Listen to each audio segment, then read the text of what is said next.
I good?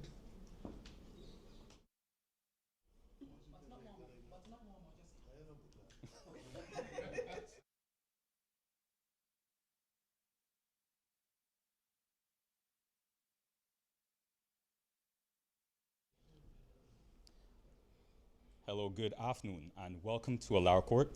My name is Alex Dongs, and we are here this afternoon for a press conference hosted by the Prime Minister of Barbados, the Honorable Mia Motley, and she is joined by members of government and other officials to brief the public on matters of national security. Following the presentations and remarks by the Prime Minister, we will turn over to the members of the media to field questions and responses. So without further ado, Prime Minister. Thank you very much, Alex. I wanted to say Happy New Year to each and every one of you, but the last 24 hours have proven to be exceedingly challenging, and it is important that we speak to the country to be able to ensure that on the multiple fronts that we have been affected in the last 24 hours, that we keep everyone up to date and to let people know that things are under control with respect to the consequences that we are now currently facing. It is fair to say that what we saw happen last night in Venezuela is uncharted territory. It is also fair to say that what we saw happen in Barbados last night must also become a thing of the past, and to that extent the law enforcement officers have also met with me, so that I am here for dual reasons today and not just one, but any one of the two would have been sufficient to bring me to address the people of this nation. With respect to the first matter, with respect to Venezuela's and what is happening in Caracas and broader Venezuela, about just around 3 o'clock this morning, I was awoken, well, not even awoken because I really wasn't sleeping, and I saw that we were having difficulties, and from then was in contact with other colleague heads of government as well as the Secretary General of CARICOM. And we had an urgent heads meeting from which you would have seen a statement earlier today. That meeting took place just after 5 o'clock this morning. And at that stage we recognized it was too early a stage for us to make any defining comment. That is still the position, because as we speak, matters are unfolding every half hour to an hour. You are as aware of the statements being made by different players, from the President of the United States of America to the Secretary of State to others, just as we are. But where Barbados becomes affected is on a number of areas, and we would have said this previously, which is why we continue to assert that small states really can only survive in an international rules-based order. For us, we always said that conflict would have consequences. And many of you asked, what would those consequences be? What would they look like? Well, we're living them out today. With the actions taken in Venezuela, a number of disruptions took place, primarily with respect to our airspace, or planes coming from the US, I should say. There are three major areas in the region, Eastern and Southern Caribbean, and then one in Puerto Rico, four altogether in the Caribbean, that effectively manage the upper flight space. And Curacao remained closed until just now. Piarco never closed, but we were affected by all US registered flights. It is fair to say that there were 13 scheduled inbound flights that were canceled, all of them full. The exact numbers are being confirmed as we speak. JetBlue, Delta Airlines, United Airlines. We also were aware that KLM canceled their flight even though they were not coming from the US. And we are also aware that 3 TUI flights, as you know, Barbados does the home porting and the cruising, and every weekend people fly into Barbados to be able to take the cruise ship. 3 of the TUI planes were also canceled, but 2 Norse ones, which are also bringing people, were allowed to come in. To the best of my knowledge, I've been advised by the airport, Mr. Bourne is here, that the British Airways and the Virgin flights will be coming in, and the flights from Canada, Air Canada and WestJet, would also be coming in. For the most part, regional air travel continues to operate, even though there is a tenuous situation and people are watching it, because in some instances they may be affected by still the closure of San Juan. And we suspect, I believe the French have opened back their airspace too, so that everyone except San Juan has opened back up. The National Security Council of Barbados met just after 1 o'clock, and for the last 2 hours we took briefs on both situations from a range of persons, not just the law enforcement heads, but as you would appreciate, Barbados is probably the biggest hub closest to Venezuela in terms of tourism, and therefore in terms of air flights and in terms of hotel accommodation and cruise accommodation, we would inevitably be affected. We have spent the time trying to get, and are still doing so as we speak, trying to get more details. There was a Conviasa flight that was to be returning to Caracas today, and 73 persons have been affected by that and clearly are not in a position to return to Venezuela as we speak. The airport is dealing with them and trying to understand where exactly persons have been. At the same time, the acting Minister of Tourism has been able to meet with the Barbados Hotel and Tourism Association and identify what rooms are available on island. There is still a comfortable number, because remember, even though there are people who are to leave, the people who were to come in are not here as well, so we still benefit from that additional room. Clearly the Conviasa one is a different one, because those persons were just simply to go back to Venezuela, and there's no incoming flight at this point in time for them. We anticipate that this situation will remain fluid, but the mere fact that Curacao has reopened its airspace, as well as France, with the Department of Martinique and Guadeloupe being the primary ones here in the region, and Saint Martin, there will be a need for us to expect that, barring no new unforeseen circumstances in Venezuela, that hopefully we can get back to some level of stability as soon as possible. You would have heard me mention that it was not just the airlines that would be affected, but it is also the cruise passengers. Barbados actually has, I believe, 4 cruise ships in at the moment, with a 5th one that was actually due to come in this evening for maintenance and repairs, so that our difficulty at the port is going to be accommodating the berthing of all of them. Some will, I assume, have to also be accommodated outside of the immediate harbor, and therefore would have to rely on tenders. With respect to the Arvia, as I said, the TUI flights were cancelled, but the 2 flights were coming in. Normally that would take 7 flights, and we're still waiting to hear on the status of the other 2. That is approximately 2,000 passengers that would be affected there. In addition, the Seabourn Explorer additionally was affected, and the Ritz-Carlton Yacht Collection. The port capacity for overnight berthing has been reviewed, and at this point is deemed manageable in the short term. What we are hoping is that those flights that were cancelled may well be rescheduled in the near future, and those ships that were due to leave Barbados this evening will probably do so then, hopefully in the near future. But this is something that is a moving target, and that we will continue to keep everyone updated on. With respect to the well-being and welfare of those who may be stranded locally, I've put the Minister of Home Affairs on notice. We are awaiting information still from the airport with respect to any other persons who may be stranded. And obviously most people would make their own arrangements. But let us also be clear that there are some people who may not have the wherewithal or the capacity so to do, and that is where the Minister of Home Affairs and Immigration Department, as well working with the Barbados Defense Force and the Ministry of Tourism, that we can see where and how we will be affected. I am hopeful that those numbers will not be large, given the initial responses that we're seeing, but I would not be surprised if we have responsibility for some of them. At the same time, those who were due to come back into Barbados may well be affected.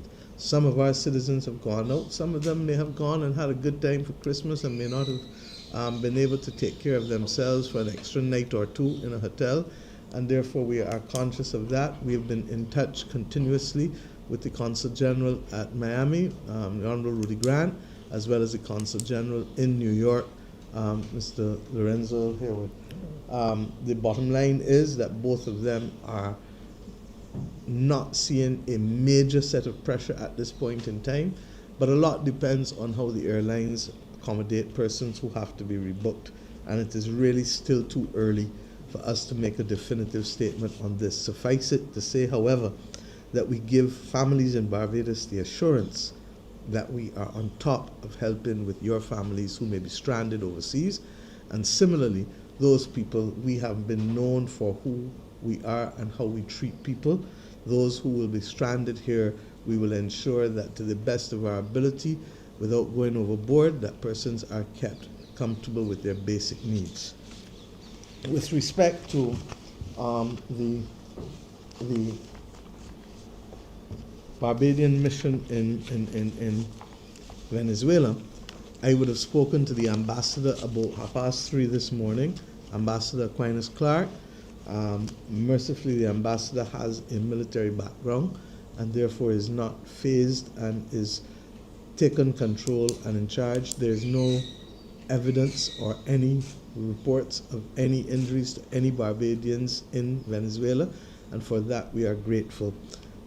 We will continue to stay engaged with them. As recent as 2 minutes ago, before I came into this press briefing, I would also have been speaking to him because we know the situation is continuing to be exceedingly fluid. With respect to any of those who are at the airport, the Minister of Foreign Affairs has been charged with responsibility that after this press briefing finishes, for him to go and meet and to ensure that anything that needs to be put in place from the Minister of Home Affairs and the Minister of Tourism will be put in place to accommodate those who are affected. And the Bridgetown Port and the Grantley Adams International Airport will remain on high alert given the circumstances that we face. We don't expect it, but if there is need for any of the interregional airlines to be able to have access to Grantley Adams International Airport in order to be able to manage their way through this process, we've already put those arrangements and sent those alerts out. Ms. Sherlin has already spoken to virtually every single regional airline for us in the last few hours. Let me come now to the vexatious and issue as to what transpired here in our own country last night. My information from the police was that 10 persons were injured in an event at the end of a cruise event that was held and took place on board the Dream Chaser 2 from 10 p.m. to 2 a.m. I will allow the Commissioner of Police to speak to these issues because these are operational matters, but suffice it to say that this type of behavior is unacceptable and will not be tolerated in this country. And those who have been responsible for causing this type of behavior will face the full weight of the law. Suffice it to say that I'm happy, and there has been much legal back and forth about whether we should have a domestic terrorism bill. We will have one, because it is one thing for a person to be charged with murder. It is another thing for a person to create panic and to cause people to be the subject of terrorism and terror. And when you seek, as I've said before, to go into a gas station at 11 o'clock on a Sunday morning, or to shoot across a bus at 8 o'clock on a Saturday morning in Eagle Hall, or to shoot somebody at 4 o'clock on a Friday afternoon in St. Michael's Row, then we know that we have a problem that requires not just the simple application of charges of murder or aggravated assault or any of those things, but we are now into the area where people are seeking to cause terror to those that remain. I'm satisfied from the briefings from the police that this is a handful of people, but Barbados will not tolerate this behavior, however few or however many. And however much the head of the RSS is here, I've always said that I have no difficulty in calling in for reinforcements if I need to. At this stage, mercifully, the police and the Barbados Defense Force have collectively been doing a good job in catching, and your media will reflect the fact that in almost every instance when there has been a major issue of murder, the police are catching the people. What we need to do is, as a nation, as I said in my New Year's message, to bind together. And to bind together to be able to ensure that no 100 or 150 or 200 people can put a nation of 267,000 at risk out of foolishness. The events of last night coming out of Venezuela show that we have enough challenges outside of Barbados. The events that happened with the death of a man in Charles Road Bridge a few weeks ago show that we have enough challenges from nature, enough challenges from geopolitical tensions, enough challenges in terms of mental health from social media and AI platforms that are causing people to do foolishness. For us now to tolerate things that we as a nation, as families, and as communities can get on top of. No gun walks, no gun talks. And Barbadians, I'm asking you to bind together to make sure that this country does not go the route of others by becoming a place where terror becomes the order of the day and persons become frightened just for basic things that they should be able to do in fairness and in safety. So at this stage, I would just simply say, and I think there was one other matter, sorry, before I pass to the Commissioner to deal with it, and that is that there was a notion that the accident and emergency has been locked down. The Minister of Health and the Minister has assured me that that lockdown was removed. It was done as an act of precaution to be able to deal with the many things. There were 10 persons who were affected. I think 5 were admitted, of which 3 went to surgery. 2 others were admitted. 1 was discharged by the doctors. 2 self-discharged themselves. And there was 1 further test to be done for another one who is to be also admitted. Okay? And the 10th person is also being admitted too now. Okay? With respect to the situation in the medical facilities, 87 people went to Winston Scott Polyclinic because a decision was taken by the Ministry of Health and the Queen Elizabeth Hospital to stand up fully the Winston Scott Polyclinic given the incident. To this date, I'm told that 51 people have been seen thus far. I should say that that 87 isn't only referrals from QEH, but as it happens in the normal course of things, some people go directly to Winston Scott Polyclinic because it was intended to be a clinic that takes some pressure off of A&E, so that there is no longer any lockdown on A&E, and mercifully we are in a position to be able to deal with normal business with respect to persons who may need the hospital services. I want to thank all who have been involved, from the police to the medical staff at all levels, and all other persons working in the hospital that have helped us to manage this very difficult situation. I simply say to you, that is why we've been passing the types of legislation that we pass. And in the words of our president, there shall be no retreat and no surrender, because this will not bring this nation to its knees. By the same token, it may mean continued difficult decisions and continued calls and entreaties to bind together as one people, as a nation. So at this point, I'll pass over to the Commissioner of Police, who can speak to you, and then we'll open up for any questions. I don't think there's anything we've left out from the initial briefings, but suffice it to say that the National Security Council will remain in a posture, recognizing that most of what we have to do really are the consequences of the fallout of conflict in the Eastern and Southern Caribbean, which is what we have said all along. Conflict will lead to trouble, and this is the example of the kind of trouble. And as I said, because we are the major logistics hub with respect to tourists and people visiting, this is the one that has been affected with our exposure to the U.S. and to some other U.S. registered planes outside of the U.S., and by extension, as we saw, with some of the European ones. Thank you. Thank you, okay. Prime Minister. And good evening, everyone. I want to update the country on this unfortunate incident which occurred this morning around 3 a.m. And for us in the Barbados Police Service, and no doubt in the external environment that is the country, we want to assure each and every member of the public that we in the Barbados Police Service have been on this incident, this unfortunate incident, just after 3 a.m. And I will say that up to this minute, our officers are still in the field carrying out investigations. This has been a very untimely incident for us. Things that we work day in and night to bring under control. We will not resile from what has occurred because it is our focus to bring the situation under control. I want to assure the country and bring some level of good mindset to them, if I put it that way, that you should have no fear. I have tremendous confidence in the officers who have been assigned to investigate this matter. It's members of the Major Crime Unit and also members of the Serious Organized Crime Unit who have been tasked to investigate this matter.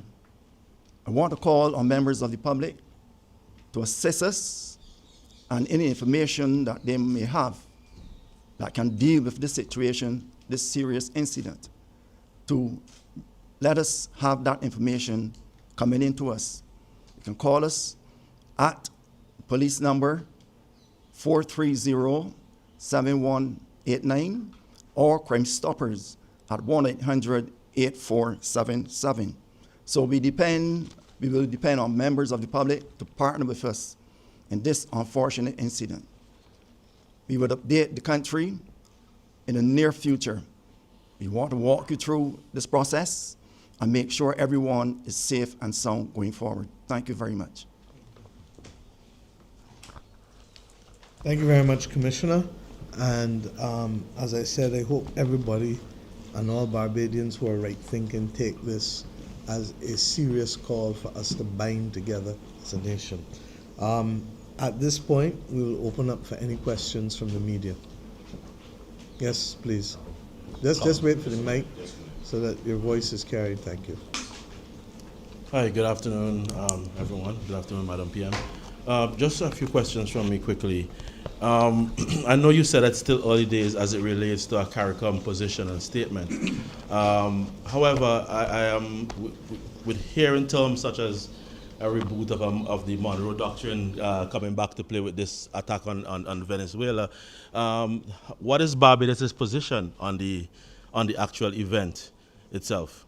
Let me be very clear, Colville. Venezuela is our friend. The United States of America is our friend. In fact, in both instances, we have family relations with both countries. By the same token, the Caribbean community has been the entity that we have chosen as a matter of first principles to align our foreign policy with.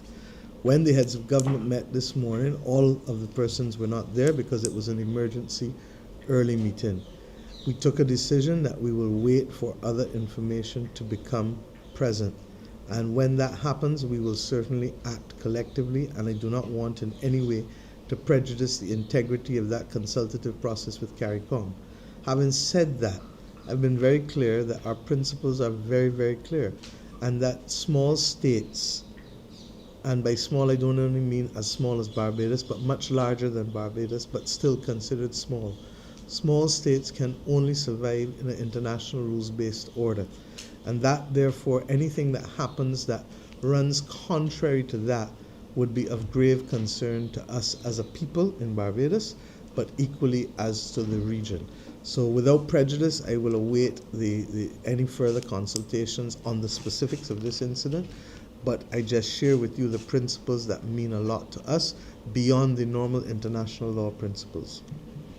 And a follow-up question, Madam PM.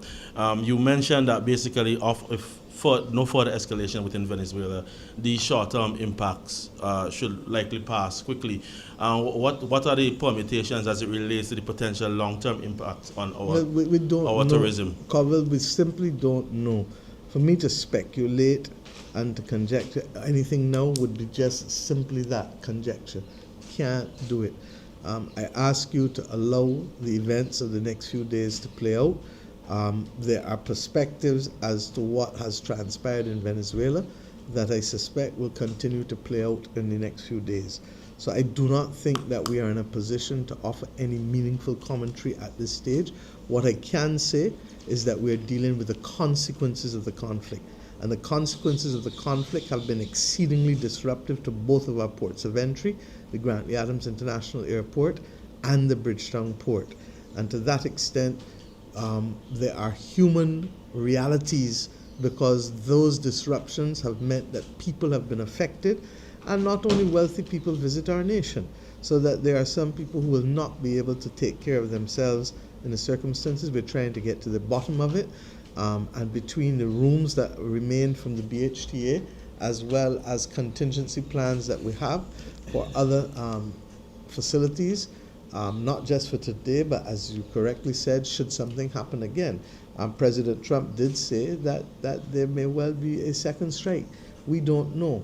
By the same token, we are hoping and praying that there will be a de-escalation of any such conflict, because, as I've said over and over, escalation and war, of conflict and war, does not serve anyone's interests. And Barbados has always held the position that where there can be dialogue, where there can be conversation, let us have it, and let us see where we can find a common place. The truth is that that is why the UN system also exists, and I fully anticipate that they too will have to have a ventilation of these issues. But at the same time, irrespective of wherever you started in this argument, and the perspective as to who was right and who was wrong and who is not right, let us end up today at 4 o'clock saying we pray for no further escalation.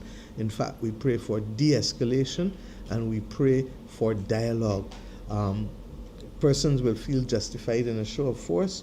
Persons will feel justified that they are acting in accordance with their law. Others will argue that it is a complete breach of international law. Whatever it is, as of 4 o'clock this afternoon, we are saying, let us continue to call and pray for de-escalation and for the absence of conflict, because we are now facing firsthand how conflict can affect not just lives, but livelihoods in the southern and eastern Caribbean. And Barbados, to that extent, while we are not the closest to Venezuela, Guyana and Trinidad and Tobago are. Grenada and St. Vincent and Barbados are the next line of countries after Guyana and Trinidad and Tobago. But among those 5, Barbados probably has the biggest logistics hub for tourism. So you now begin to understand why I speak and why I have been speaking in the terms that I have, without necessarily getting in to matters that are too high for us. Final question from me to the Commissioner before I pass to my colleagues. Commissioner, you would have outlined in several other addresses to the nation and press conferences several measures from monitoring, preventative measures, that is. No one can question the arrest record aspect. But from preventative aspect, you have outlined several measures and outlined also several seizures, ammunitions. What would you say to Barbadians at this point, evidenced by what happened this morning, who would be questioning the success of these measures that have been implemented by the police service thus far? Whether they have borne any fruit, borne real fruit?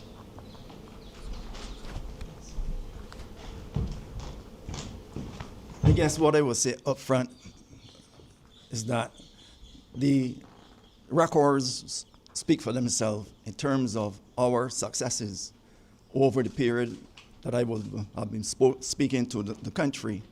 And a one-off incident this morning will not delete that excellent work which we have done over time.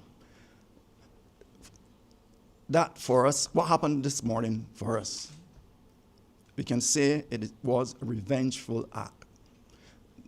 2 parties against each other, long-standing dispute, and they lie in wait on persons who are disembarking a vessel and took shots at them. So it is not something happenstance. It is well planned and organized. And that is why we put our ace detectives to deal with it and bring those perpetrators to justice at the soonest. So I have confidence in my people going forward, I must say. Commissioners also be very modest. In many instances, we do not talk about the things that have been averted or avoided in this nation. And I can tell you, over the course of the last few years, many, many, many incidents that have been avoided and averted, and I want to thank the police for that. I can understand that he will not want to go into operational details, but suffice it to say that as recent as over this Christmas season also, we would have been able to avoid and avert further difficulties. Okay? Any other questions? Prime Minister Ricardo Rose from Starcom Network. I know this situation could have an impact on oil prices, and I heard the president saying he's going to send U.S. companies into Venezuela to fix Venezuela's infrastructure. I'm just wondering what impact do you expect this will have on, I guess, the global energy? Will it impact Barbados's energy as well, and the country's market stability, basically? I think it is still too early for us to talk. A lot depends on what are the governance arrangements put in place for Venezuela. By the same token, I know that the Vice President, I think, addressed the country a little while ago. By the same token, we've heard President Trump say that they intend to run Venezuela. I think all of us know that we need to give this time and to see what in fact is going to happen. The markets will also clearly respond on Monday. Suffice it to say that we are praying, obviously, that there is no immediate increase in oil prices, because that has another negative effect for all of us in this country. And that is why, you know, sometimes when I've been saying over and over that we live in exceedingly challenging times and that we have to put down money for a rainy day, and that there are certain things that we have to do because nobody owes Barbados a living. And even on this economic diversification bill, if we don't compete to be able to have people to come here to provide jobs and to do the different things, we will suffer. So suffice it to say that we are fully on alert with respect to our economic circumstances, with respect to our national security circumstances, with respect to the management of our tourism product and our two border entities. Well, there are really three: Port St. Charles, Bridgetown Port, and of course the Grantley Adams International Airport. And we are standing up all of the entities that are needed to be able to fight these battles. And that's why I believe that if we don't have to deal with what we are dealing with from last night with fellas coming off of a cruise, it allows the nation to be able to fully focus on matters that really are beyond our control, but we have to treat to them because we live on planet Earth, whether nature or natural or geopolitical or technological. But when we have to stop now and deal with these other kinds of things, it diffuses the energy that we have. But it is really too early, in summary, for us to make a determination on what is likely to happen with respect to the oil prices, because the market may take the view that this portends well for the supply of oil. Remember that the U.S., a lot of the U.S. refineries are in fact built for the heavy crude of Venezuela. So we need to know that, and if they're in fact going to reach an arrangement, there may well then not be a deleterious impact on the market cost. By the same token, if the governance arrangements are such that they're unlikely to have any calm returned in the immediate future, then all numbers, all things will play, and you may see some spikes. So let's wait and see what happens on Monday from the markets and how the markets interpret it.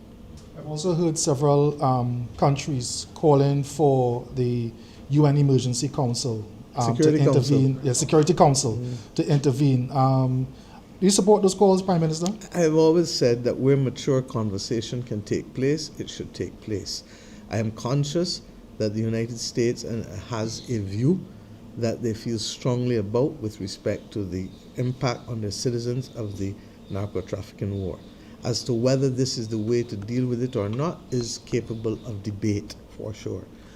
At the same time, there are those who believe that this is, in fact, a blatant breach of the articles of the UN Charter. And to that extent, the one place that we should be having conversations, even if we accept the events of last night, Our eyes are in the front of our head, not the back of our head. And therefore, the time for mature conversation is this evening and tomorrow. Quite frankly, I would have expected that the Security Council should have been meeting already to be able to ensure that there are at least guardrails put in place, even as we speak now, to ensure that there is no potential for this precedent to be abused in the future by other countries. So does the UN, the Monroe Doctrine that he mentioned override the UN Charter? Well, you have a lot of work to do to educate our public. Final question, Prime Minister. In case there is any mass exodus of Venezuelans out of the country, what kind of diplomatic support Barbados is prepared to give in that regard, basically? I'm not going to speculate on anything in public, and I just want to give you the assurance. You know this government, and you know this leadership, and you know that we will do the right things for the right reasons. What I'm not going to do is to speculate and to give news stories for the sake of it or to fill copy, because we are at a peculiarly dangerous moment in the world's affairs. You know, in 2018, when I first addressed the United Nations, I said then that this world looks too much like it did 100 years ago. Regrettably, I have come to rue the day that I made that comment. And we have gone from crisis to crisis to crisis, from pandemic to cost of living crisis to supply disruption crises to the question of the geopolitical disruptions that we're seeing now, to the whole issue of, as I said, the continuing climate crisis. I mean, in the last 7 years, we had what? A freak storm, a ashfall, and one hurricane, Elsa, one storm surge that decimated the fishing industry, and then another freak storm that took a life here a few weeks ago. I do not know of any other similar time in my 60 years in this country where we have lurched from crisis to crisis to crisis to crisis. And that is why I say that sometimes if I am a little intolerant of those who want to play off the silly season as the place in which the playground should be, forgive me for not joining you on that playground, because I am now too consumed, and this government is too consumed with matters that even with every single ounce of energy, every single Barbadian, every single political party, we still do not have enough to fight through this. And I am now having to see how best we can perfect the art of walking in between the raindrops. So a little bit of trust is needed now, and a little bit of patience is needed, and that is where the maturity to leadership comes in, because rest assured, just as this morning at 3 o'clock I was up, just at 5 o'clock we dealt with the heads of government meeting, just as the National Security Council has met here for the last few hours, I'm conscious that there are things that we do not know and that we cannot predict at this point in time. But suffice it to say that we will be guided by first principles. We will be guided first by the protection of lives and livelihoods. We will be guided by the first principles that support Barbados' right and other small states' rights to be able to be protected in an international rules-based order. By the same token, we are not naive, and we understand that where large powers contend, large powers very often will want to show testicular fortitude. And that testicular fortitude may have negative impact and implications for small countries such as ours. Yep, that's it. I really want to thank everybody. You know, the ironic thing is that I may see some of you later, because even as we're doing all of this, I committed to the children of St. Michael Northeast and the children of St. Michael Central to give them their normal New Year's party. And in a funny way, I am even more driven to ensure that this country is safe because of those children. So I may see some of you there. Suffice it to say that we will continue to hope that we will do as best we can, and even where it is not perfect, we shall stay focused and operate, as I've indicated, protecting lives and livelihoods and our principles. Thank you very much.